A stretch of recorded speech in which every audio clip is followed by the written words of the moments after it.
Constant होगा। जैसे मान लो रस्सी का लेंथ है l, नहीं तो ये x नीचे ये y नीचे आया, कुल मिला के या रस्सी को हम लोग ऐसे यहाँ से लेट करते हैं, यहाँ से ये अगर x आया तो ये वैल्यू हमेशा कांस्टेंट होती है पुली से। अगर ये नीचे आएगा x तो ये y ऊपर जाएगा, कुल मिला के x इक्वल टू y होगा। और जब आप इसको डिफरेंशिएट करते थे तो याद होगा कि x का एक्सेलरेशन क्या है a1 और y का कितना होगा a2, ये सेम आ जाता था। ये कहानी हो चुकी है, नोट भी करवा रखे हैं, इस पे बस रिकैप दे रहे थे आपको, ठीक। ये हो चुका है, इस पे ज़्यादा चर्चा नहीं करना है हमें। यहाँ से ये बात बस पता चला कि अब हम लोग टेक्निक निकालने वाले हैं, जिस टेक्निक पे हम लोगों को काम करना है। इस बात से आपको ये पता चल गया कि एक्सेलरेशन और एक्सेलरेशन 2 बराबर है, कांस्टेंट इक्वेशन का यूज करके x बराबर करके और एफबीडी में पुट करके ये कहानी पूरी क्लियर हो गई कि a1 a2 के बराबर है। अब इसी को हम दूसरे तरीके से बनाना चाहते हैं, यही रिलेशन है, ठीक है। और हम इसे चाहते हैं कि एक नया मेथड जो हम लोग यूज करेंगे उसको इंट्रोड्यूस करवाना, और वो तरीका है आपका वर्क डन, मतलब एनर्जी कंजर्वेशन से या नेट वर्क डन। आप ये बताइए, अगर एक ऑब्जेक्ट को कोई यहां से यहां ले जा रहा है, ठीक है, इतनी डिस्प्लेसमेंट में F फोर्स लगा के, और वापस अगर उसको यहां से यहां तक लाने में उतना ही फोर्स उतना ही डिस्प्लेसमेंट हुआ, तो नेट वर्क डन कितना होगा? 0। टोटल डिस्प्लेसमेंट 0 हुआ है तो नेट वर्क डन 0 होगा। या इसे आप ये भी कह सकते हैं, इस डायरेक्शन में वर्क डन पॉजिटिव और इस डायरेक्शन में वर्क डन नेगेटिव। जितना पॉजिटिव वर्क डन उतना ही नेगेटिव वर्क डन, दोनों का सम कितना होगा? 0। एनर्जी कंजर्व होती है। आई बात समझ में? नहीं समझे बात को? अगर कोई ऑब्जेक्ट मान लो, इसे कोई नीचे मान लो ले जा रहा है, और नीचे ले जाने में आपने मान लीजिए पॉजिटिव वर्क डन माना, ठीक। x डिस्प्लेसमेंट मान लो mg फोर्स लगा, इस फोर्स की वजह से ये डिस्प्लेसमेंट x हुआ। अगर मान लो उतना ही फोर्स तुम्हें ऊपर लगाना पड़ रहा हो, mg के बराबर ही फोर्स लगेगा ना, इसे x डिस्प्लेसमेंट ऊपर ले जाने में, तो इस केस में भी नेट वर्क डन कितना आएगा? 0। कहने का मतलब ये हुआ कि अगर डिस्प्लेसमेंट 0 है तो वर्क डन 0 होगा, या एनर्जी कंजर्व होगी। क्लियर? अब यहां पे देखो टेक्निक क्या है, इसका जो एक्चुअल कंसेप्ट है वो कंसेप्ट हम तुम्हें बता रहे हैं। यहां पे तुम्हें ये पहले से पता नहीं कि a1 a2 के बराबर है। अभी इस कंसेप्ट से अगर ये आ गया और 2-3 सवाल में अगर ये कंसेप्ट लगाएंगे, अगर वो एक्टिवेट हो गया, काम करता है तो सही है, और करता है तब से हम वही कर भी रहे थे। अलग अलग वेरिएशन में लगाए, सारे लोगों में, मतलब सब लगाए, क्योंकि हमें ये पता है एनर्जी, अरे सबको पता है एनर्जी कंजर्व होती है। एनर्जी कंजर्वेशन तो आप कहीं भी लगा सकते हैं ना, इसमें नहीं लगने वाली कोई बात ही नहीं है। हम लोग उस तरीके से इसे बनाने की कोशिश करेंगे, एकदम चुटकियों में बनेगा। भयंकर भयंकर खतरनाक सवाल जो कि आज तक एडवांस में नहीं पूछा है, वो भी आपको इस कंस्टेंट से चुटकियों में बनेगा। देखना कंसेप्ट ये है,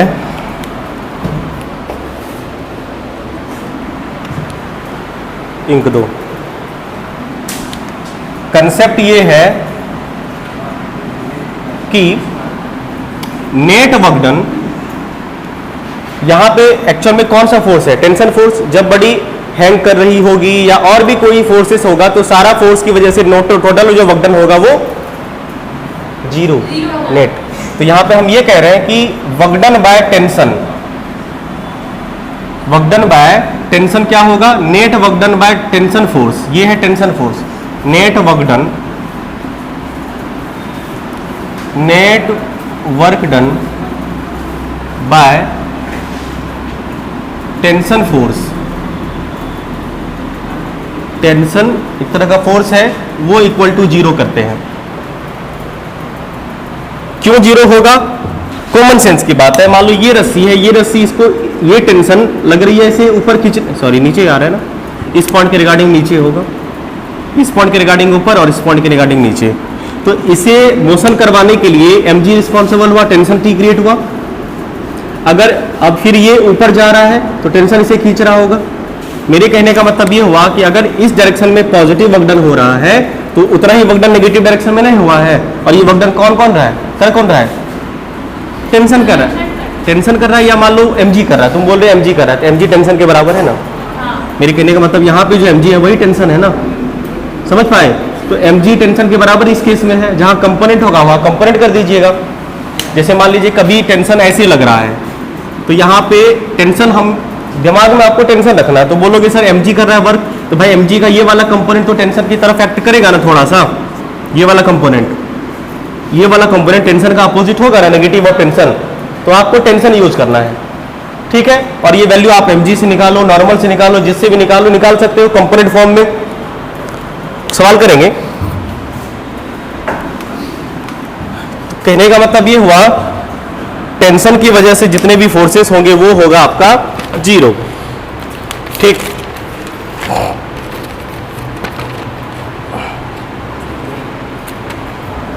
दे दिया।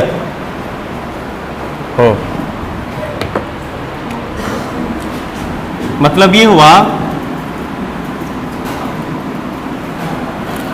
वर्क डन बाय टेंशन, हाँ।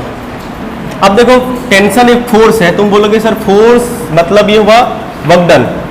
तो वर्क डन अगर हमें निकालना होगा, work done by the tension, work done by tension क्या होगा? वर्क डन बाय टेंशन मतलब tension into displacement, tension into displacement. तो work done by total tension summation of all tension, मतलब चलो कोई बात नहीं, ये इक्वल टू कितना करना है हमें? 0। और ये जो है टेंशन और x का, ये x डिस्प्लेसमेंट है, ये इसके बीच डॉट प्रोडक्ट है, ध्यान रखिएगा। यहाँ पे ये डॉट प्रोडक्ट, अरे वर्क डन फोर्स और डिस्प्लेसमेंट का डॉट प्रोडक्ट ही होता है एफ एस कॉस थीटा। तो ये क्या होगा? T X cos theta. ये आपको 0 करना है, क्लियर? मतलब ये हुआ summation of all the tension forces, जितने भी इसमें एक्ट हो रहे हैं सबका sum, vector sum, tension dot X equal to 0। पहली बात, इसका मतलब ये हुआ कि अगर मान लो एक टेंशन T1 लग रहा है और उसका डिस्प्लेसमेंट मान लो x1 है, T dot x1 plus T2 dot x2 equal to 0। पहली बात समझ पाए? इसको यूज भी करेंगे। अगर हम यहां पे डिस्प्लेसमेंट, आपको पता है, समझना, आपको पता है कि displacement equal to s equal to ut plus half AT square, या सीधा ये कह दो ना, अगर मान लो एक्सेलरेशन 0 हो, मान लो, तो displacement equal to velocity into time होता है। बोलो, टाइम तो बेचारा ऑलरेडी कांस्टेंट ही है। अगर मान लो हम यहाँ पे टेंशन के प्लेस पे x1 v1 t1 यूज करें, तो t1 तो टाइम तो कांस्टेंट, तो सीधा इसका अगला एक्सप्रेशन ये हो सकता है कि t1 डॉट v1, ये एक्सप्रेशन कैसे बना समझना, t1 dot v1 t2 dot v2 equal to 0। अब बोलोगे सर ये v1 कहां से आया? भाई v1 यहां से आया x1 के प्लेस से, टाइम तो कांस्टेंट है ना, कोई दिक्कत? अब ये बताओ, वेलोसिटी को हम लिख सकते हैं, v1 को लिख सकते हैं रेट ऑफ चेंज इन, देखो a1 equal to change in velocity by time, ये चेंज इन वेलोसिटी है, फिर से टाइम कांस्टेंट, तो क्या इसी एक्सप्रेशन को हम ये भी लिख सकते हैं एक्सीलरेशन वाले फॉर्म में कि t1 dot a1 plus t2 dot a2 equal to 0। पहले ये बताओ, क्या ये लिखाया जा सकता है अलग अलग फॉर्म में? और ये कैसे लिखते हैं? ये वाला एक्सप्रेशन, टाइम तो कांस्टेंट है, टाइम को डालो ना डालो डजंट मैटर, हमें तो डॉट प्रोडक्ट से मतलब है। समझ पा रहे बात को? हमें ये रिजल्ट से मतलब है। ये इतना बेहतरीन रिजल्ट है कि कांस्टेंट का खतरनाक से खतरनाक सवाल जो धरती पे कभी बनेगा, बना रहे तो वो तो बनेगा ही, अगर भविष्य में कांस्टेंट में कितनों भी टफ क्वेश्चन बनाएगा, ये उसका ब्रह्मास्त्र है। इस रिलेशन से तुम्हें एक्सेलरेशन आ जाएगा, इसी रिलेशन से तुम्हें उस बॉडी की वेलोसिटी आ जाएगी, इसी रिलेशन से तुम्हें उस बॉडी का डिस्प्लेसमेंट भी आ जाएगा। जब वो कांस्टेंट में, अभी देखा तक x 7x 2x कर रहे थे ना, इससे आ जाएगा। वेलोसिटी किस वेलोसिटी से गिरेगी, ऊपर जाएगी, किस एक्सेलरेशन से ऊपर जाएगा, नीचे जाएगा। इसके अलावा और क्या पूछेगा आपको? इसके मोशन में क्या पूछ सकता है? या तो वेलोसिटी, या तो एक्सेलरेशन, या तो डिस्प्लेसमेंट, और क्या पूछेगा? टाइम तो दे ही रखा है आपको। पकड़ पा रहे बात को? ये इसका ब्रह्मास्त्र हुआ। मतलब ये हुआ कि आपको ये चीजें याद, साधारण चीज है, इसको क्या याद रखना, ये तो सबको याद रहता है। तो यहां से तुम ये कह सकते हो कि इस वाले बस एक बेसिक रिलेशन तुम्हारा ये बना, और इसमें ज्यादा पॉपुलर तुम्हारा ये है। मैक्सिमम आपको ये पूछा जाता है, पूछा मतलब इस पे बेस ज्यादा सवाल होता है। आप वेलोसिटी पे भी करवाएंगे, आपको पोजीशन पे भी करवाएंगे। क्लियर है? तो ये बेसिक हो गया। तो यहां से आप ये भी कह सकते हैं, सुनो, इस रिलेशन से, जैसे ये वाला रिलेशन क्या मेंशन कर रहा है, ये वाला रिलेशन मेंशन कर रहा है ये वाला पार्ट को, नहीं, summation of all the tension force with dot product equal to 0। ये किस पार्ट को मेंशन कर रहा है? ये summation of all the tension force with velocity vector का dot product 0, summation of all the tension force acceleration के साथ डॉट प्रोडक्ट 0। ये हो गया आपका मेन कंसेप्ट। एक 3 भयानक भयानक देवता है, कौन कौन सा? शंकर जी, शिव जी, दोनों एक ही है, ब्रह्मा विष्णु महेश। तो ये हुआ ब्रह्मा का अस्त्र, ये विष्णु का और ये महेश का, तीनों अस्त्र आपके पास मिल गए। हाँ, नोट करिए पहले, 3 अस्त्र आपको दिया गया है, इसे नोट करिए। देखिए सर, अब मान लो हमें ना इसका एक्सेलरेशन नहीं पता, ये A1 A2 निकालना है ना आपको। बोलो, इस रस्सी में टेंशन लगा T, इस रस्सी में टेंशन लगा T, रस्सी सेम, इतना तो ज्ञान है ना आपको एफबीडी से, या हम बता चुके हैं कि टेंशन का जो प्रॉपर्टी होता है पुलिंग टेंडेंसी, और साथ में अगर रस्सी सेम तो टेंशन सेम। क्लियर? एक ही रस्सी है इसलिए रस्सी के हर पॉइंट पे टेंशन समान होगा। क्लियर हो गया? आइए, यहाँ एक्सेलरेशन फाइंड करना है, तो एक्सेलरेशन वाला इक्वेशन लगाए। एक्सेलरेशन ये कहता है summation of all the tension force, और एक्सेलरेशन का डॉट प्रोडक्ट कितना होना चाहिए? 0। अब बताइए, अगर हम इस बॉडी के बारे में बात करें, ये वाला, तो इसमें टेंशन किधर लग रहा है?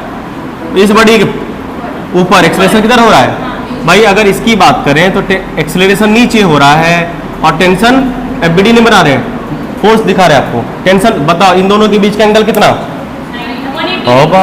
180 डिग्री। इसके बीच का एंगल कितना? 180 डिग्री। तो बताइए, ये पहला वाला मान लो टेंशन T1 T2 दोनों बराबर होगा, इतना तो पता है ना, इसलिए T1 T2 नहीं दे रहे। T ये क्या हुआ? A1 cos 180 degree. सॉरी, अगला यहाँ पे टेंशन देखो, अगर इस ब्लॉक का देखो तो इसका टेंशन किधर होगा? बोलो दे, ऊपर की तरफ, और एक्सेलरेशन भी किधर है? एक्सेलरेशन भी ऊपर है, दोनों के बीच का एंगल कितना? 0 डिग्री। तो क्या होगा? TA2 cos 0 डिग्री बरोबर 0। बताइए, T से T टिटिया गया, बोलो A1 माइनस A1 cos 180 का वैल्यू -1 होता है, प्लस A2 बरोबर 0। बताइए, A2 बराबर A1 आया, मतलब ये काम करता है। अभी 2 वाला भी करवाएंगे। A2 बराबर A1 आया। अगर मान लो A1 का वैल्यू A होगा तो A2 का भी वैल्यू A होगा, मतलब दोनों का एक्सेलरेशन सेम हो गया। इसका ये ना मतलब हुआ। छापो, कल वाला जो इक्वेशन करवाए थे कंस्टेंट से, उसको हम लोग इस तरीके से करेंगे। इसको छापिए पहले। अगर तुम यहीं से इस वाले पार्ट का वेलोसिटी निकालना चाहते हो, हमें लगता है V1 V2 के बराबर होगा और X1 X2 के भी बराबर होगा। इस पे काम नहीं करते हैं, दूसरा सवाल लेते हैं जो हम लोगों ने कल कर रखा था, नहीं मतलब पिछले क्लास में कर रखा था 2 वाइल। अभी क्या था? एक्सेलरेशन सेम आया। अब दूसरा केस जिसमें एक्सेलरेशन सेम नहीं आए, और वो भी कंस्टेंट से हम लोग किए थे, आपको याद होगा। इसका जो दूसरा केस हम करवा रखे थे, आपको याद होगा, 2 पुली वाला सिस्टम होगा। एक पुली आपका, ठीक है,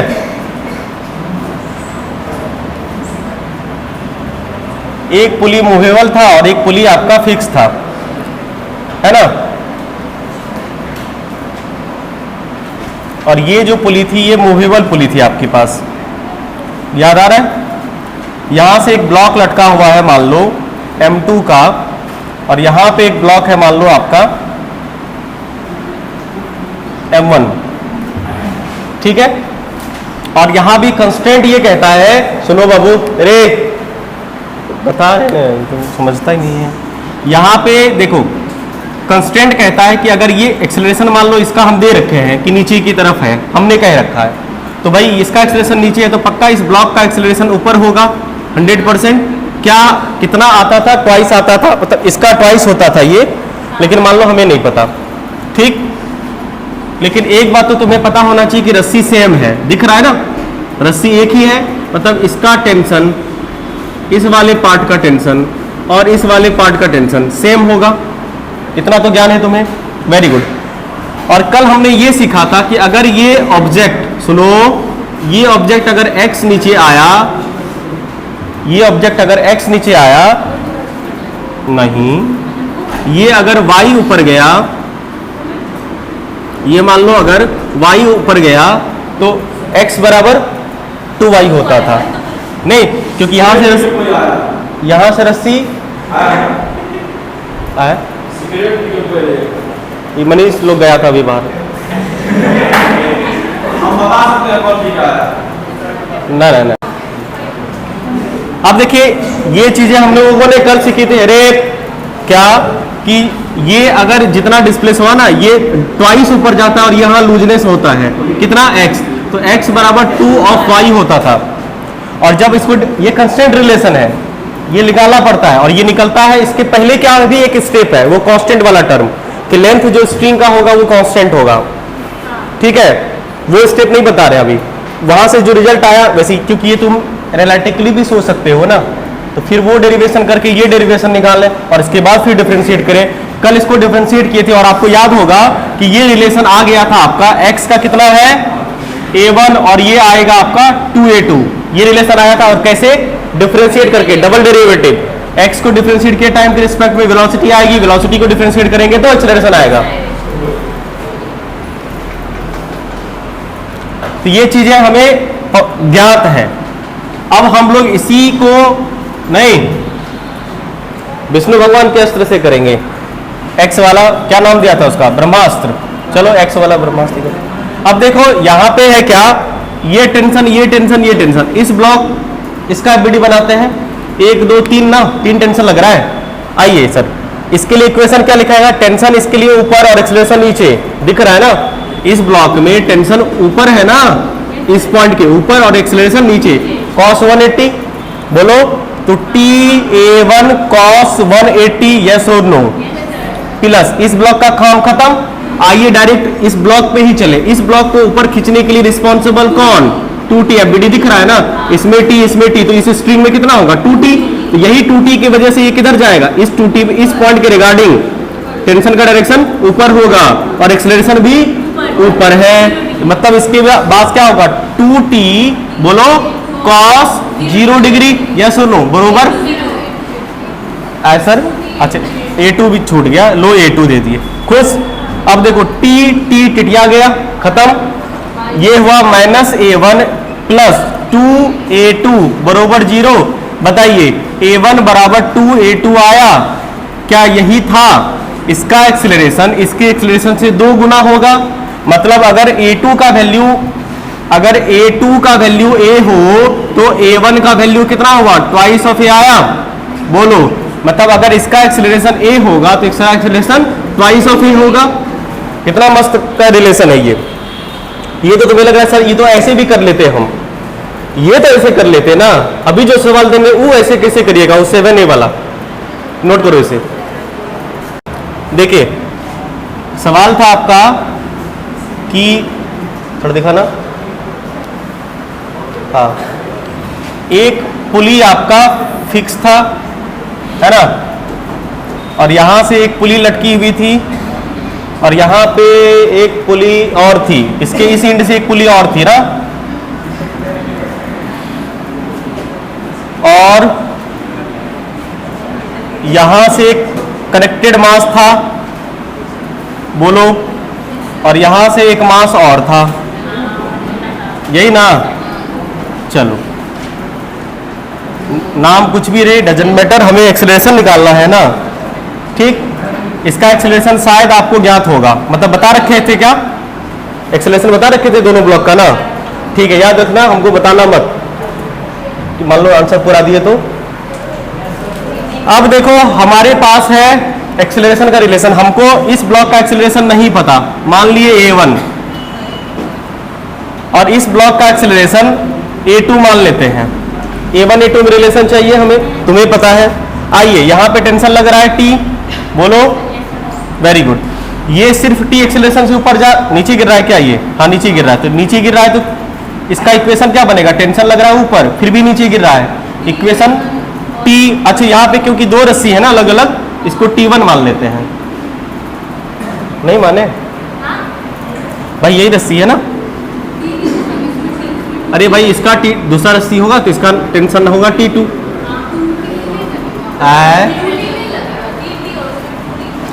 ये तो बनिए गया इक्वेशन, अभी बनाने तो दो।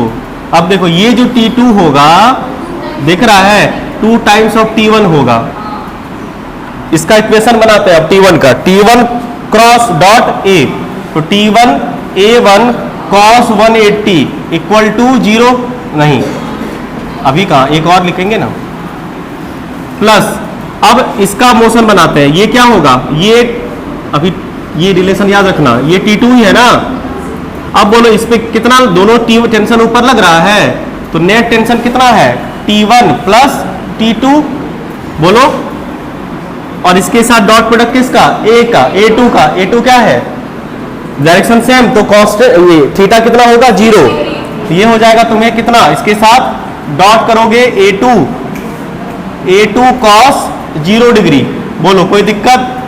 अब इक्वल टू 0 आया, कोई दिक्कत नहीं ना? तो T1 ये माइनस हो जाएगा, T1 A1 प्लस ये तो खत्म। अब क्या होगा? T1 A2, चाहे रहने दो ना, बाद में T1 T2 का वैल्यू पुट कर देंगे, T1 T2 और A2 इक्वल टू 0। अब तुम्हें पता है कि T2 बराबर ट्वाइस ऑफ T1 है, क्या सब्स्टिट्यूट कर दे हैं? तो T1 का वैल्यू कितना है? अच्छा T2 के प्लेस पर रख देते हैं, minus T1 A1 plus T1 को T1 रहने देना, T2 के प्लेस पे ट्वाइस ऑफ T1 रख दिए, A2 इक्वल टू 0। अब बताओ minus T1 A1 plus 3T1 A2 equal to 0। T1 से T1 उड़ा, T1 से A1 उड़ा, तो अब हो गया minus A1 equal to thrice of A2। अरे minus plus 3 equal to A2 वो नहीं हुआ, तो A1 equal to thrice of A2 नहीं आया। एक सेकंड रुको, A1 इक्वल टू, तो वही गलत आया था, तो वही गलत था, 3 आ रहा था ना, कंस्टेंट से 3 आ रहा था, तब वही गलत है, सही ये है, वो गलत हो रहा होगा। ये A1 कितना आया? थ्राइस ऑफ A2 आएगा। मतलब अगर A2 का वैल्यू, अरे अगर A2 का वैल्यू A होगा तो A1 का वैल्यू 3A होगा। नोट करो इसे, यही सत्य है।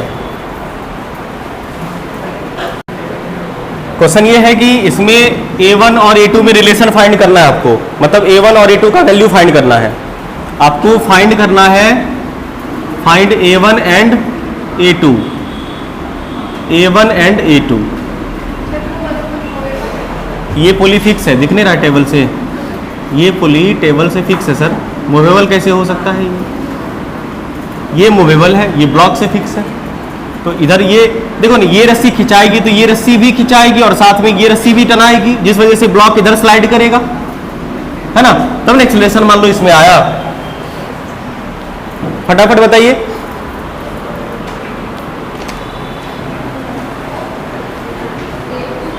आइए सब लोग मिलके करें, मिलके करते हैं।